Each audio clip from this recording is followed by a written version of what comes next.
All right, so for those who I haven't met yet, my name is Kao Lee, and as Corey kindly introduced me, I'm PhD candidate in the Neuroscience and Public Policy program. And for the last several years of my PhD training, I've spent it training as a biomarker scientist in the Wisconsin Alzheimer's Disease Research Center. So today I'll be talking about community engagement as foundational science for Alzheimer's disease research. So very briefly, Alzheimer's disease dementia is thought of as it is a neurodegenerative disease of older age that's marked by progressive cognitive decline. And about 7.2 million Americans aged 65 and over are living with Alzheimer's dementia. Now, Alzheimer's disease is a costly disease. In 2025, it was estimated to cost about $384 billion in Medicare costs. And then there is an estimated $413.5 billion in unpaid dementia caregiving costs. So this is not only a costly disease for the nation, but it's also a costly disease for individuals whose lives are impacted by Alzheimer's dementia.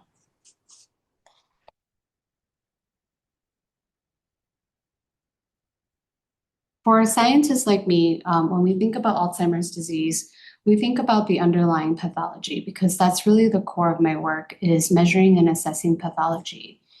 So what you're seeing here is a graph. On the y-axis is thinking abilities, with thinking abilities at the top being good thinking abilities, at the bottom being bad or declining, and then on the bottom is age. So because Alzheimer's disease is a disease of aging, with normal aging, we can expect that as people get older, this black line, that their thinking abilities will decline. But when there's pathology involved, you can follow the red line. We can think of it as a faster decline of thinking abilities that is exacerbated by pathology. So here is what actually is happening that drives this red line. From the biomarker science, we know that long before people start showing mild cognitive impairment and dementia, there's actually accumulating brain changes. And this is all happening behind what the naked eye can see, because we can only see once people start showing signs of impairment. In our center, we specialize in a phase called preclinical Alzheimer's disease, which is kind of circled by this box here. This is the phase where pathology is accumulating, but individuals haven't quite shown marked signs of cognitive decline yet, even though in the brain, this box over here, even in the brain, there's already pathology accumulating. So we think about Alzheimer's pathology as two primary proteins that are involved. One is amyloid plaques, which are found in the extracellular space, and neurofibrillary tangles formed of tau protein inside the neurons. And so this pathology actually is the core of biomarker science that I do.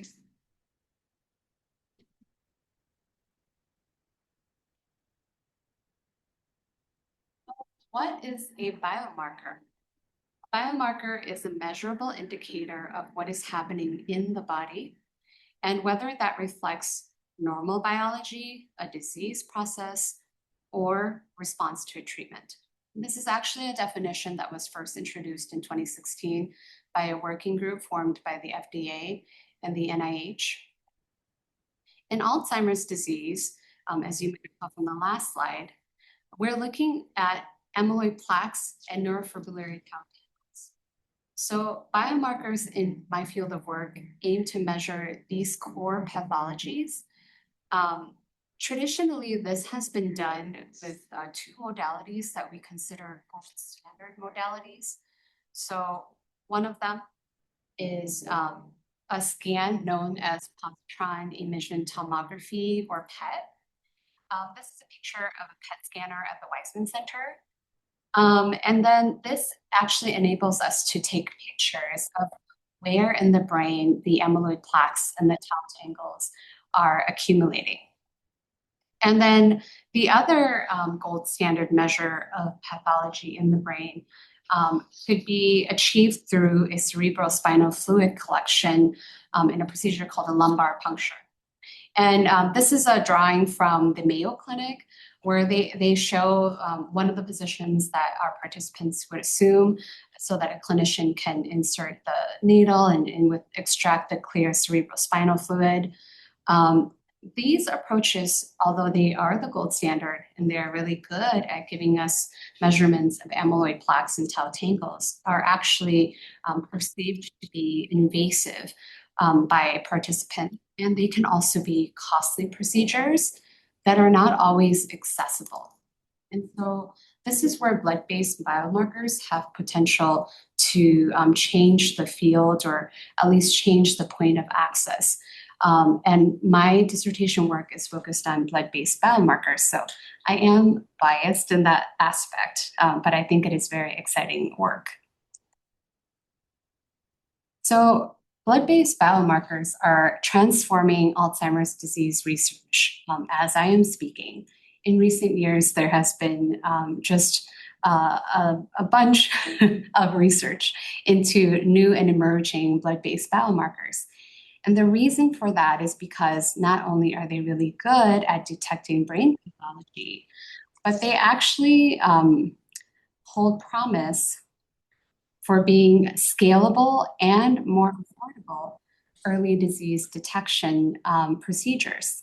So you can imagine the way that we give blood tests when we go to the doctors is we just do a simple blood draw. And from that, they can look at our complete blood count. They can look at things like our liver function or our kidney function. But that could be the future of Alzheimer's disease detection with these emerging blood-based biomarkers. So this is an exciting time. But because these blood-based biomarkers are still in the research phase, this is also a good time to ask really important questions.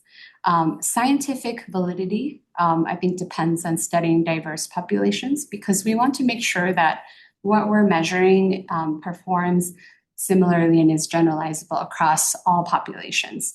So at this point in the research process, we should ask ourselves who is represented in the science that defines these biomarkers.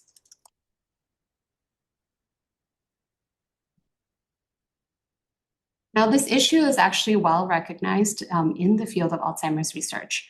So in 2021, a report from the Alzheimer's Association on race, ethnicity, and Alzheimer's in America identified several actionable areas with regard to improving representation in research, which includes, but is not limited to, underrepresentation in clinical trials and in research, mistrust and structural barriers.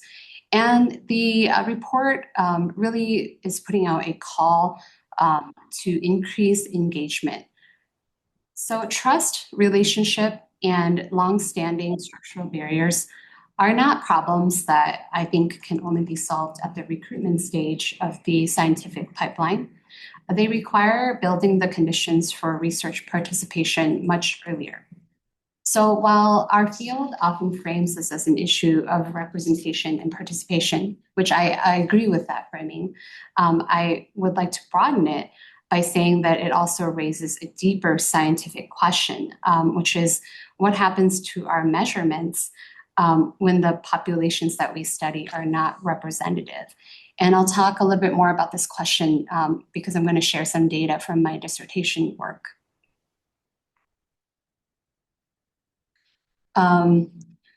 So,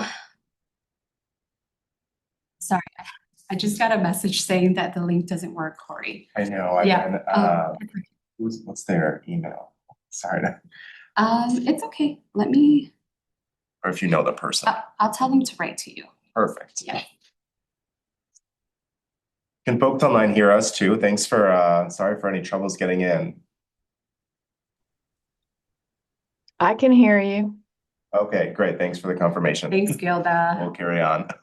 Okay, so the reason why I asked the question of we have to think about whether or not our measurements can be applied across different populations is actually informed by my dissertation work. So I'm going to show a couple of figures. This one in particular, if it will advance. There you go. This is what's known as a receiver operating characteristic curve. And it shows the results of some analyses I did looking at a blood-based biomarker called phosphorylated tau, p-tau, 231. 231 just refers to the position where the measurement is taking place on that protein. So the thing to take away from this curve is that each curve represents how accurately a biomarker distinguishes between people with and without amyloid in the brain. So the higher the curve, the better the performance. And what I want to draw your attention to here is actually this curve up here, which represents this third line. We see that the AUC is closest to 1. A model that accounts for eGFR, which is my metric for kidney function. What this is saying is that when you take into account kidney function for this blood-based biomarker, we actually see an improvement in the blood-based biomarker's ability to detect or not detect amyloid in the brain. And we see this pattern for another candidate plasma biomarker, and this one is called plasma p-tau 181. Again, this is tau protein, but at position 181. We see a similar pattern in that this last purple line has the best area under the curve, meaning it performs the best in detecting brain amyloid in the brain. And then another exciting candidate biomarker is plasma p-tau 217, which performs well across the board, whether or not we account for insulin resistance or kidney function. So what does this mean? This means that even at the molecular level, biomarker signals are not universal. And my research suggests here that they're shaped by underlying physiology. So one key limitation of my work is the generalizability to community-based populations. As you will recall earlier, in our center, we focus on a preclinical population, so individuals who are at higher risk for developing Alzheimer's disease, or people who are aware that they are at higher risk. But what about populations who don't have that awareness, or populations who have a risk that we have not yet identified? So in addition to that, the cohort that I studied these biomarkers in are also highly well educated and probably have higher health literacy. And it is a largely ethnically and racially homogeneous group.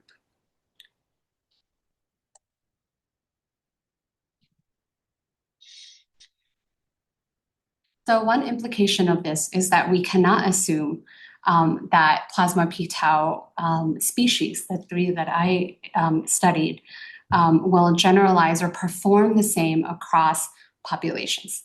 This is not to say that they do not detect plasma p-tau. This is actually to say that there are other factors that can play into their detection.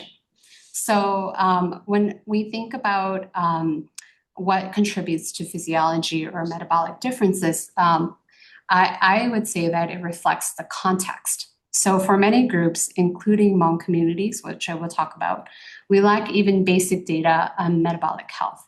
And that absence reflects limited inclusion in research.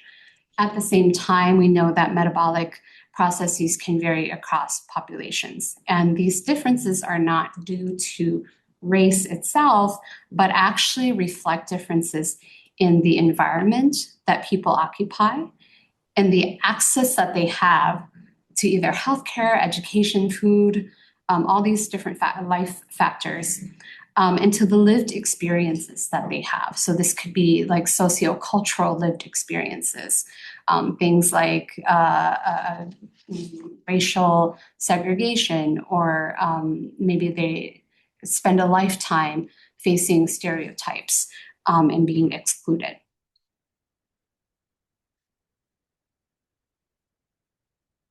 So if we accept that biomarker context varies across populations, we can look at small studies that can provide us a little bit more of that context. So, for example, within the Hmong population, there's a small study that showed that Hmong populations show high rates of uric acid stone disease, which reflects differences in metabolic processes related to kidney health.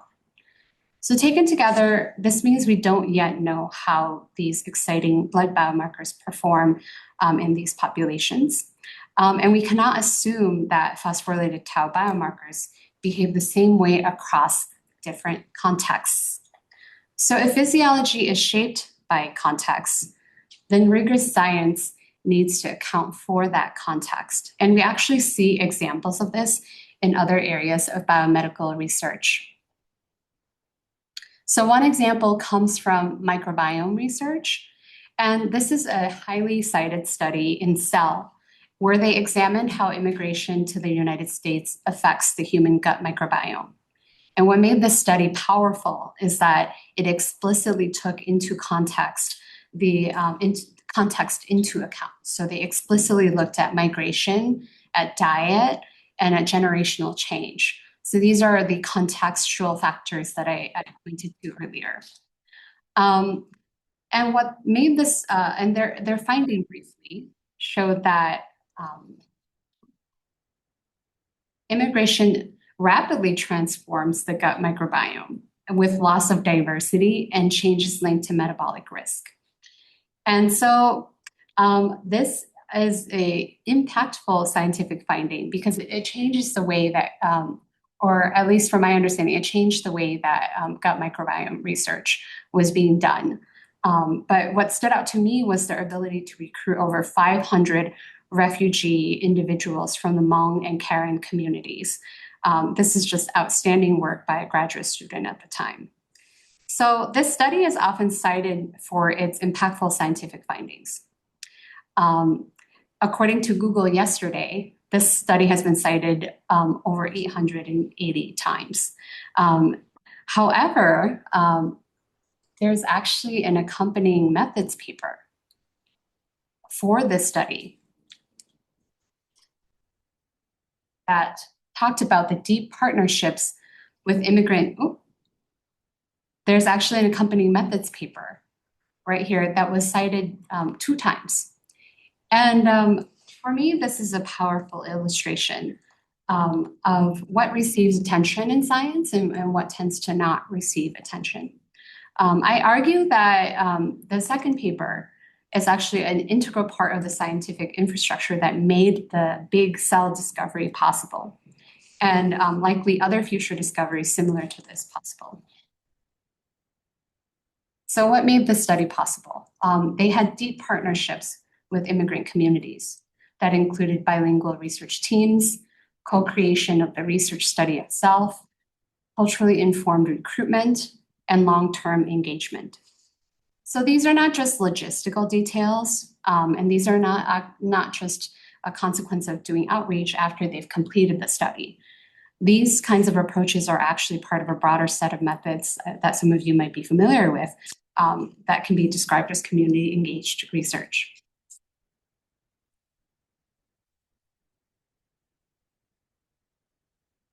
So community-engaged research exists on a continuum.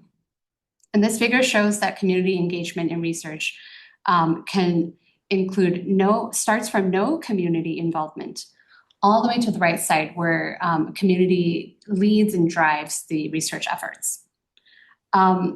What's important is that movement along this continuum doesn't happen automatically, and that it happens and depends on underlying contextual factors below, such as history, trust, relationship building efforts, respect, and transparency. And it also, these are not just things that are nice to have, but they shape whether meaningful engagement is even possible. And at the top, this framework also highlights equity considerations. So who has power, who makes decisions, and how resources and ownership are shared.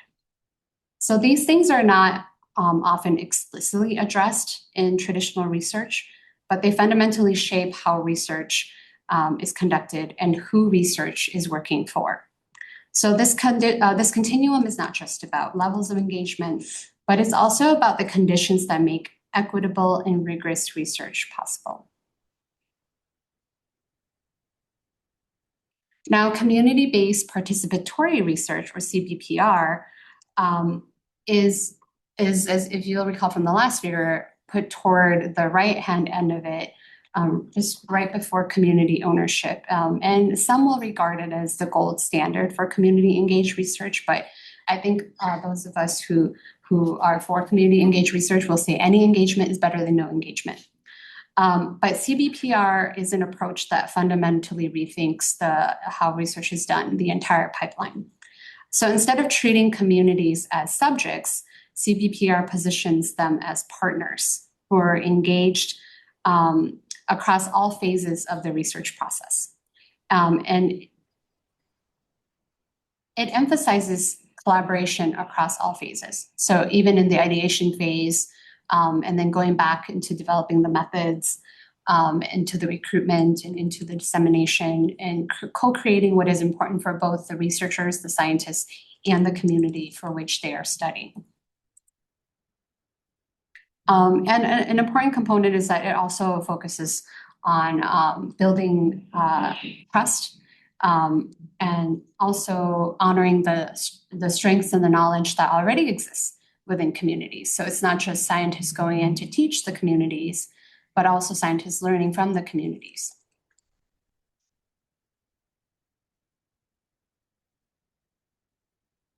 So I want to note that this, it requires, to build this kind of partnership, it requires groundwork. So it requires relationships, it requires trust and shared understanding, a shared vocabulary even, before a study begins. And that groundwork is often what gets labeled as outreach, but as I'll show next, it's actually something more foundational.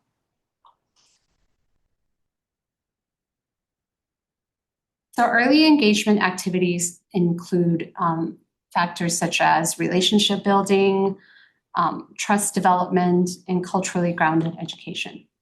In traditional research, this is often labeled as outreach, where outreach is typically thought of as what happens during the recruitment or dissemination phase of research, which are steps that tend to happen later on in the scientific process.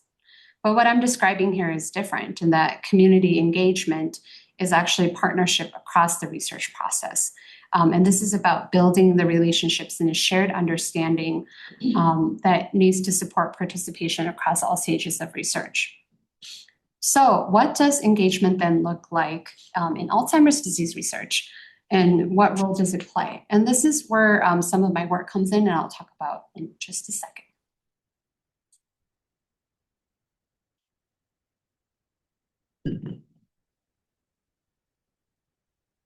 So here's this case study of the Hmong community in Madison, Wisconsin.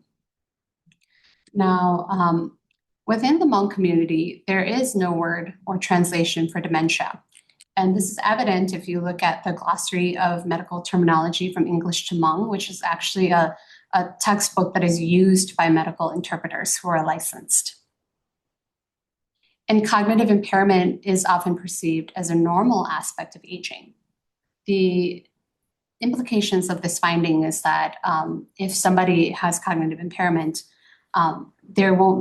people might not search for treatment or care if it is perceived as a normal part of aging. Just as we all age, we expect that we might be slower or our joints might ache more.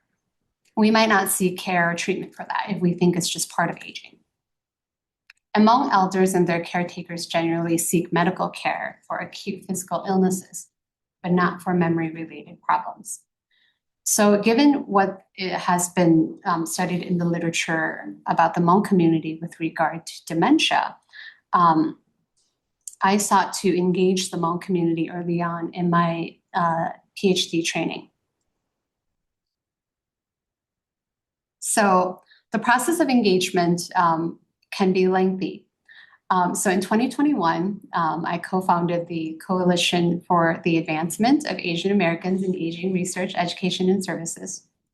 And our goal was to reach out to the Hmong community and not only take to them the knowledge that we have about dementia and Alzheimer's disease, but also to understand or see where the community is with regard to this topic.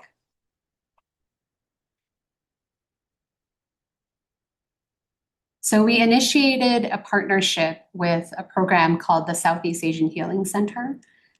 They are a primarily mental health focused program, and they serve Hmong and Cambodian elders. And what's unique about these populations is that both are refugee populations, at least here within Dane County. A large portion of individuals from these communities are refugees of war. In 2022, I was fortunate to be selected as a Mortgage Engaged Scholars Fellow. And with a stipend of $1,500, that supported the creation of materials. And the idea of creating culturally and linguistically appropriate materials came from direct conversations that we had with the Southeast Asian Healing Center, where they informed us that they have encountered individuals with dementia and that they need materials and they need resources to do their job. So I just want to pause and just illustrate that we as researchers went in saying, we know you guys have a need. What do you need? And they're saying, we need what you don't think we need. Because we take for granted in the field that there's an abundance of materials on dementia, and there actually is for those who speak English. It's very easy for us to Google dementia brochure, and we have a lot of information from the NIH, from the Alzheimer's Association. But for these subpopulations in the United States, there's actually a dearth of materials. So that was a learning moment from us, and we took from them and we created these materials for them to build relationship and to build trust. So from 2022 to 2023, the materials were created as a partnership between CARE and the Southeast Asian Healing Center. And as part of the Mortgage stipend enabled us to hire medical translators who were able to provide accurate translation, and a graphic designer who made the materials aesthetically pleasing and also easy to access. And one thing that the Southeast Asian Healing Center staff told us was, even if we provide these materials in the native language of the elders, some of them are illiterate. So we have to make sure that we choose intentional graphics that communicate what we want to communicate. And so that was also a learning experience for us. And in 2024, we disseminated the materials to the Southeast Asian Center, but also broadly across Dane County at various community events, and through the Aging and Disability Resource Centers, which I will talk about in a bit. So this is what they look like, the dementia education materials. This is the version of the brochure in Khmer, which is the language of the Cambodian community. This is the version in Hmong, and this is the version in English. So we chose simple yet eye-catching graphics, and we chose a simple message. This brochure really just outlined what dementia is.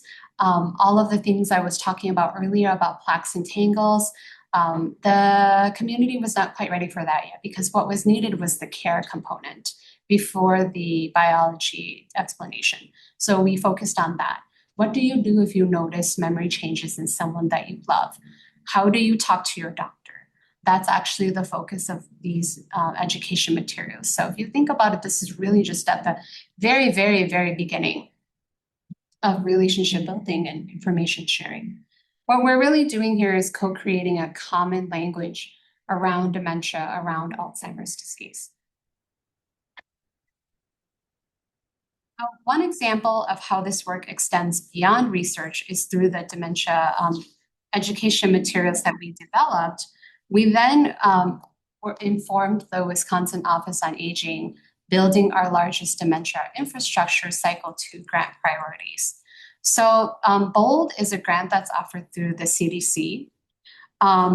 And the Office on Aging was working on their grant to renew their bold, and they really wanted to implement this type of culturally and linguistically appropriate material at the state level. So this was a really exciting opportunity to see this implemented more broadly and beyond the research infrastructure into policy and systems level impact.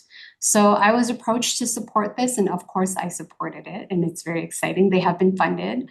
And so this type of work is now scaled at the state level. It's beyond me now, but I'm so happy to see it scaled. And it is actually a partnership that is being pushed forth by a collaboration between the Dane County or the State of Wisconsin Office on Aging and the Dane County Aging and Disability Resource Center. And my role was to serve as a consultant. So this is one example of how community engagement that started in research can lead not only to research readiness, but also broader impact. Now, as a next step, what I wanted to do, again, being the researcher that I am, is to build a community advisory board and really start working my way down that CBPR pipeline. And explore the feasibility of a blood-based biomarker study in the Hmong community. So with support from, again, the Mortgage Center, I was able to build a community advisory board. And what emerged from those conversations was really important and informative because it actually ended up reshaping the entire process for me.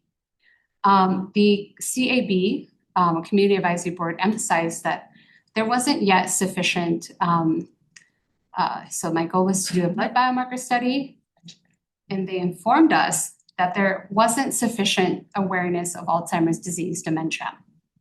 So before moving forward with a study, there was actually a need for more education and relationship building before talking about research participation. And in this message also is a need to describe what research is. So if you'll recall at the beginning, I talked about the characteristics of the populations that I study. Most of them are very highly educated. So they come already understanding or having a basic framework of the research enterprise. But when we try to reach out into communities that do not have that understanding or the language for what is research, then we really need to work on building, again, that common language. But at the same time, the CAB also advised that they think a blood-based study would be viewed quite positive. So this was rather encouraging. But from here, we had some actionable steps that we could take. So some of our actions included developing and disseminating a survey to assess community awareness of dementia. And this is a simple survey. It was IRB approved. We disseminated the survey in 2024. We went to community events. And by the way, when I say we, I mean me and my administrative assistant, for which the Mortgage Center's grant enabled me to have a small team. And we were able to accomplish this. I'm very proud. Her name is Yer, and she was phenomenal. So we were able to do this. And then we also hosted a community event for dementia awareness, featuring Dr. Chin as our guest speaker. And what was unique about this event was that it included a live medical interpreter. And so these types of outreach events are actually quite common in the Alzheimer's Disease Research Center. I think the Alzheimer's Disease Center does an excellent job of sharing information into the community. But I think that a missing component might be the language accessibility. And that's not necessarily the fault of the ADRC. I think that's a consequence of the people who come looking for information. Most of them are English speakers already, so there really isn't a need for interpreters. But in this particular case, because we were looking for people to reach out to people who don't speak English primarily, we needed to provide a way for them to access the information. And so the work that went into that happened behind the scenes. So there was a lot of sharing of information that was going to be shared at the event to prepare the medical interpreter. And we did contract a certified medical interpreter with over 20 years of experience. So this kind of work can be done with a relatively small budget, if provided you find the right people and the right passion and the right drive. So I would say it was a successful event, the first of its kind. We had about 20 people in attendance. We had sponsorship from local businesses that included transporting elders to the event. That was a barrier that we learned. And that included providing food for the event, because having food is an important component of community gatherings that we also learned. And in addition to this, we started developing a protocol for the blood-based biomarker feasibility study. Now, ultimately, it became clear that the work was not feasible within the available funding and the timeline. And I want to emphasize that this was not a failure of the project, actually. This is exactly what community engaged research is supposed to do, which is to reveal what is needed to conduct valid and ethical research, even when it means slowing down or changing directions. So what this revealed to us is that we need to assess community readiness before going in and saying, let's do a blood biomarker study, because that serves the purpose of me, the researcher, but it does not answer the questions that the community has, which is, what is Alzheimer's disease? Is it not part of aging? And so educating that first and developing a common language around that is absolutely critical to this work.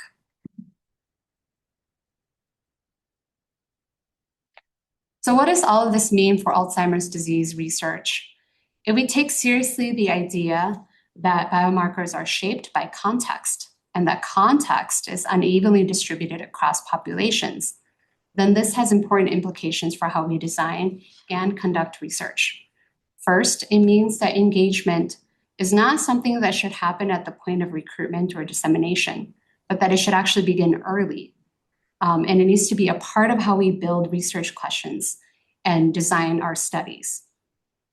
Second, it means that recruitment itself must be grounded in trust and relationships, not just access or outreach strategies. So this means that the partnerships should have long-term investment, and it should not be viewed as we come in, we teach, we leave, or we come in, we take, we leave. And third, it means that how we interpret biomarkers must account for the populations that are studied. And so community knowledge should inform our research, because we need to understand the health issues that are pressing to these community members. Because as I have shown with my dissertation work, metabolic conditions do influence how we interpret plasma biomarkers. And so if we understand the prevalent health issues within the communities that we want to study, that can actually inform our scientific question. Maybe it's not kidney disease, maybe it's something like liver function, or it could be something like type 2 diabetes that's more prevalent, or hypertension. That begs the scientific question of, what about these other comorbid conditions? Taken together, this suggests that community engagement is not separate from Alzheimer's research. And it's actually part of the foundation, which is my core argument, that is needed to produce valid, ethical, and equitable research. So here, this conceptual workflow, I know it looks linear, but it should not be linear. I think about it now. But engagement, though, I think needs to come at the beginning. And then assessing research readiness of the populations that we intend to work with. And I think that can actually accelerate or enhance biomarker discovery and research, and that can actually help with clinical translation and the clinical work that goes into validating these biomarkers for wide-scale use. So to summarize, what I've argued today is that community engagement is not just about outreach or recruitment. Community engagement shapes how we design studies. Community engagement shapes who participates. It can also shape how we interpret results. And in that sense, it lays the foundation for valid methods, ethical recruitment, and equitable findings. And it should be recognized as an essential early phase of the scientific process.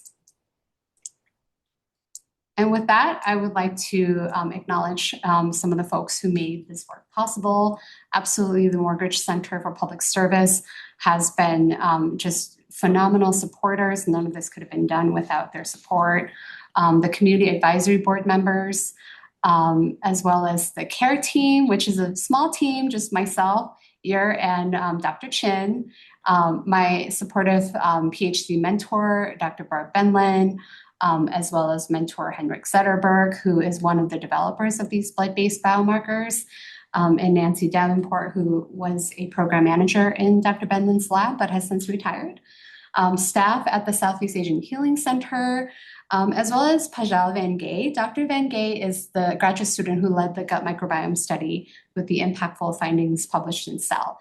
I think that I hope you'll take away that community engagement is absolutely critical. And with that, I would like to open it up for the space up for discussion, questions, or thoughts.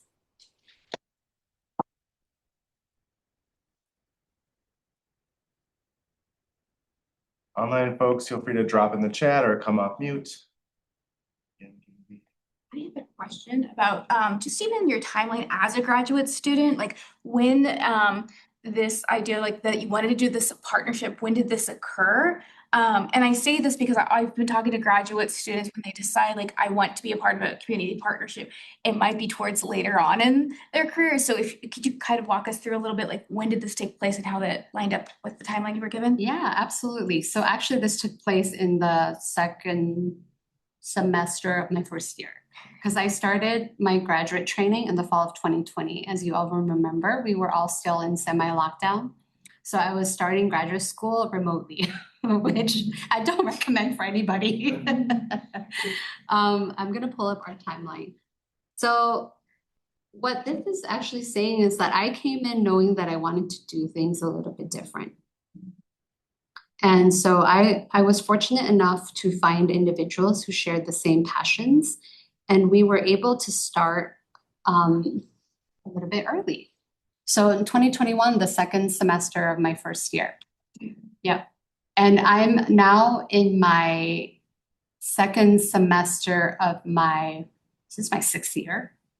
Yeah, so it's a long process. And this was just the first part of engagement where we were building trust and building the relationships. Fantastic, thank you. Mm-hmm.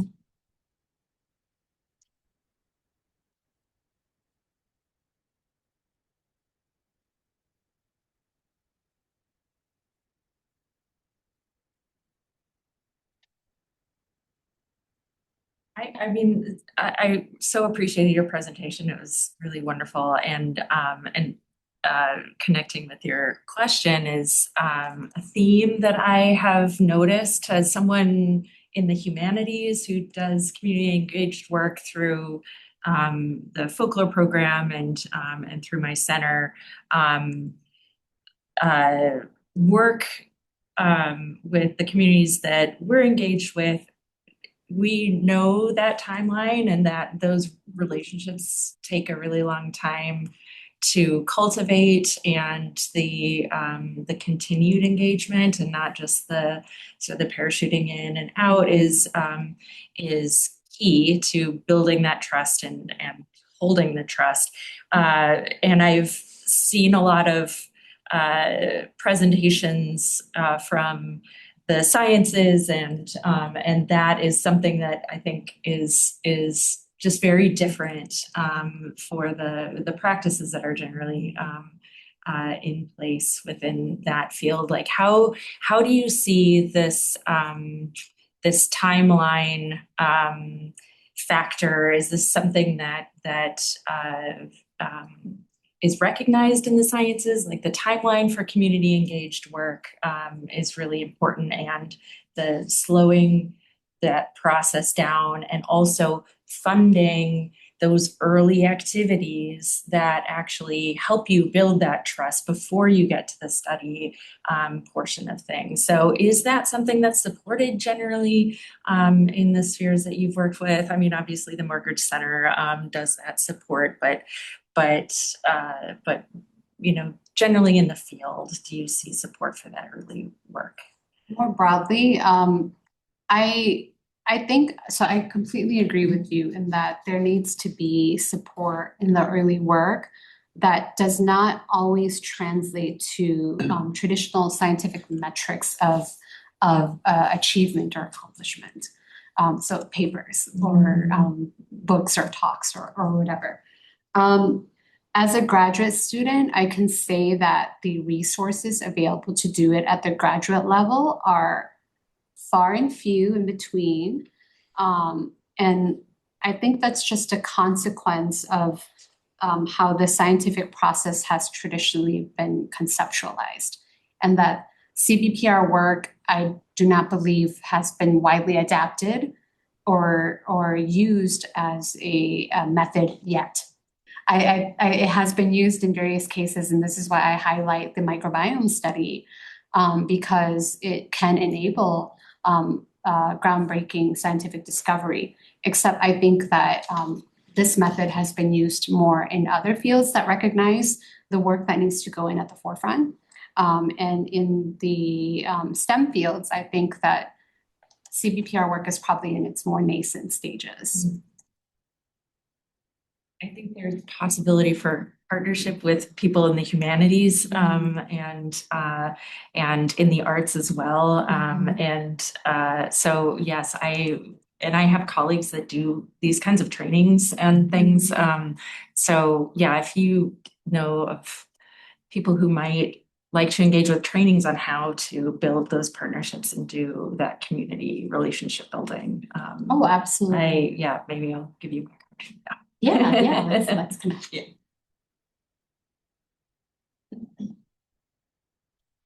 Question. How did you initially approach or like introduce your research to the partner organizations, knowing that there might be that mistrust between like power imbalances or like the research and the researched, that kind of thing? So in my case, I already had a relationship with them in a different context. So I'm a non-traditional student and I had already spent some time in the community. So I was able to leverage existing relationships. But I think if I were to approach them brand new, this is not ideal, but like even a cold email or a cold call can often be received very well if our intentions are stated transparently. So I would not discourage anybody on this listening in on this talk to not reach out if you don't have a pre-existing relationship. I think that people who do the type of work where they serve special populations, I think that they are open to collaborations and communicating. And I think we have to keep in mind that there are programs in the community that have public programs. So they regularly interface with the public anyway, and they do take cold calls anyway. So we can call them, we can communicate with them. It's on us to identify and then just make that initial connection and then go from there. You know, if I had contacted them and they had said, don't talk to us, we're not ready for you, that would have been perfectly fine. And then I might just ask, well, do you know a group that is ready? And then go from there. So being open to where the conversations can lead you, I think is important. Okay, thank you. Mm-hmm. Can I ask a sustainability question? Mm-hmm. So one of the real downsides of academia is often the transient nature of life as a scholar, especially as a graduate student. Mm-hmm. I mean, you highlighted very well, and I really appreciate the commitment that you've shown to building relationships and trust. But you've also highlighted how long that can take, and especially if you're starting from the ground level. And as a graduate student, that can often mean that just at the time when you're really developing the types of relationships that you need to do the type of work you approach the community to do in the first place, you're out the door, right? You're oftentimes moving to a new community, a new city. So what have you thought about that in terms of what comes next for this work here in Madison, especially if you wind up going somewhere else because the jobs are just kind of inevitably elsewhere? Yeah, you're putting your finger exactly on one of the limitations of doing this type of work in a transient position. Yeah. And I think that really calls for individuals who are in fixed positions to try and uptake this work. So what I understand about the Immigrant Microbiome Project is that even though Dr. Van Gay has graduated, that project is still ongoing because it's housed under her PI's lab. So I'm not sure about the details of how they have maintained that, but I understand they're still doing research following their scientific discovery. So I think that's one solution, is that individuals in fixed positions should take interest or hopefully will be interested in this type of work because they're really the ones who have the flexibility to use time. Whereas a graduate student, time is not flexible. So that's one component. I think another component is that once an idea takes off, it can really be enveloped with different groups of people. So as I've shown, the dementia informational brochure idea, that really took off with the Office on Aging and the Aging and Disability Resource Center. And so now they're doing that work with that idea. And I think this is a wonderful illustration of how an idea can be carried forth with a different group, and it doesn't have to look like me, the graduate student that's spearheading it. So there are different ways that this work can have continuity, and it may not look like how I perceived it as a researcher at the beginning.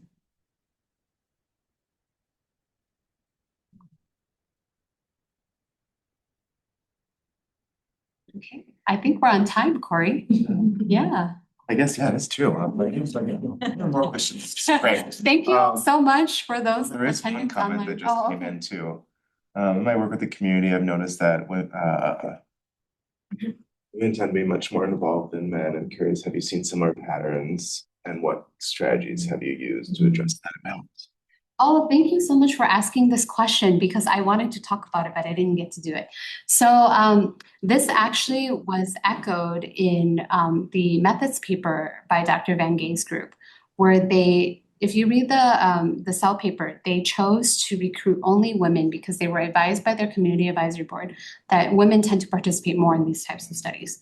But what I have seen in my small community advisory board is actually that more men were willing to participate.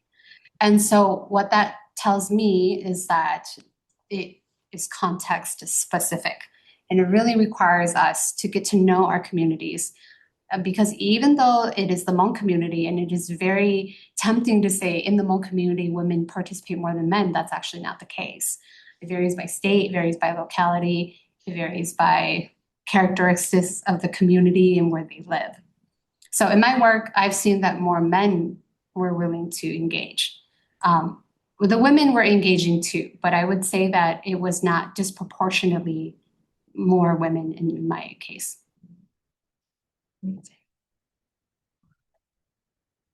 Thank you again, Kelly. Yes, thank you, everybody.